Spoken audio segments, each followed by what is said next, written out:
नमस्कार, मी सुभाष देशमुख बोलतोय।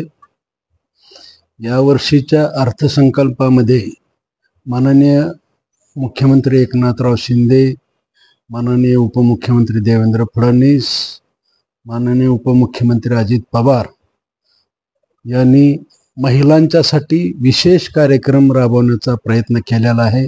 महिलांनी यामध्ये नोंदणी करावी। नोंदणी केल्यानंतर त्यांना दर महिन्याला 1500 रुपये खात्यावरती जमा होणार आहे। याचबरोबर अन्नपूर्णा योजना म्हणून जी आहे त्या योजनेमध्ये जवळपास 3 सिलेंडर वर्षाला मिळणार आहेत। त्याचाही आपण लाभ घेतला पाहिजे। याचबरोबर मला असं वाटतं या योजनेचा लाभ सामान्य परिवाराला होणं अत्यंत आवश्यक आहे। याचबरोबर ज्या महिला व्यवसाय करू इच्छितात, रिक्षा चालवू शकतात, त्यांनाही रिक्षासाठी मनोनयन केलेलं आहे।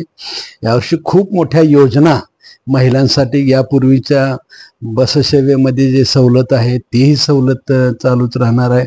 मुलींच्या शिक्षण मोफत करण्याचा प्रयत्न केलेला आहे। परिवारातल्या सर्व महिलांनी याचा जास्तीत जास्त लाभ घ्यावा आणि सरकारला खूप मोठा दुवा देण्याची गरज आहे। खरोखरच यावेळेस माझी लाडकी बहीण ही योजना हा प्रभावीपणे राबवून सर्व कार्यकर्त्यांनी सुद्धा, सर्व समाजसेवी संस्थांनी सुद्धा कोणीही लाभापासून वंचित राहणार नाही यासाठी सर्वांनी मिळून प्रयत्न करावा।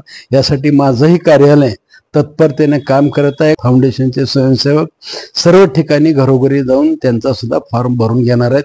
त्यांनाही आपण सगळ्यांनी मिळून सहकार्य करावं। यामध्ये सरकारी यंत्रणा खूप प्रभावीपणे काम करत आहे। जिल्हाधिकारी महोदय सुद्धा करत आहे। प्रत्येक गावामध्ये ई सेवा केंद्र सुद्धा सुरू झालेलं आहे आणि याचा जास्तीत जास्त लाभ घ्यावा। धन्यवाद।